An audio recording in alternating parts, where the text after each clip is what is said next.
My name is Nate Benkert, and this is my heroic imagination project for Intro to Psychology 2023 spring semester. So, I want to start out by talking about what I think it means to be heroic.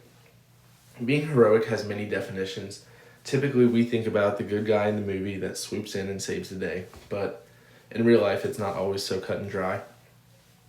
I think to be a hero, you must be brave, selfless, honest, and inspiring. Personally, to be heroic means to just act in a way that serves the best interest of everybody, not just yourself. I think that it doesn't have to be a big, dramatic, noble act to make you a hero. You don't always have to be recognized for your actions. And the flip side of that, you don't have to be seeking recognition through your actions. Being a hero is something that comes authentically, it's not just situational. When I think of a hero, I think of my old boss, Bill Getz. I actually got the chance to sit down and interview Bill for a past psychology class, and we talked a lot about his childhood, him growing up, and just his life so far. We talked about how he grew up very poor. He was one of 11 siblings. They lived in a house that his dad built that eventually burnt down, and him and his entire family were forced to live in an old school bus.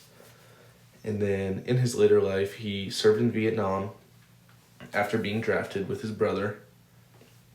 When he got out of the war, he moved home, met his wife, they got married, and raised 4 kids while he was the only one working, so on a single income, which to me was very impressive.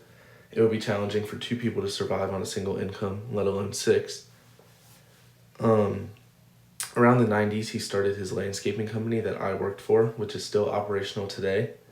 In fact, he's 76 years old and still works at the job, which I think is pretty impressive. Now, these actions can be considered heroic for many different reasons, but some of the big ones to me were just simply because of how selfless they were. If you think about what I just said about Bill's life, he has his family relying on him, his wife, his children. He also has all of his employees relying on him, for their income. And I think to have this much pressure on you, to have all of these people reliant on your selflessness is really just, it comes down to what makes a hero in my eyes. That you're able to deal with all that pressure and still deliver to all of these people that rely on you. And another thing I find really heroic about him is how he continues to take this initiative. Even though he's 76, he still owns his company. You can't just get rid of your wife and kids, he still provides for them. I just think it's really impressive that at his age, he's been able to continue things that he started in his past all the way until now. How has this inspired me?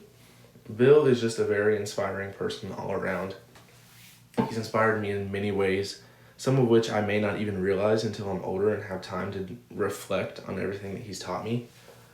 A few of the biggest things, though, have been his determination, his grit, and his perseverance.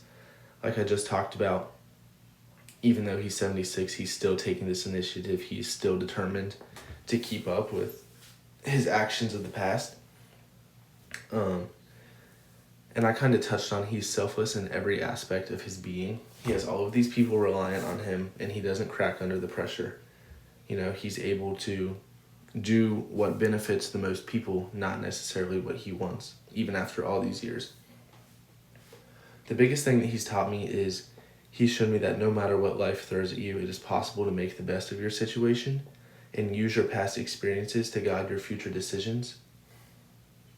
He's shown me that at the end of the day, being a hero is a mindset more than anything.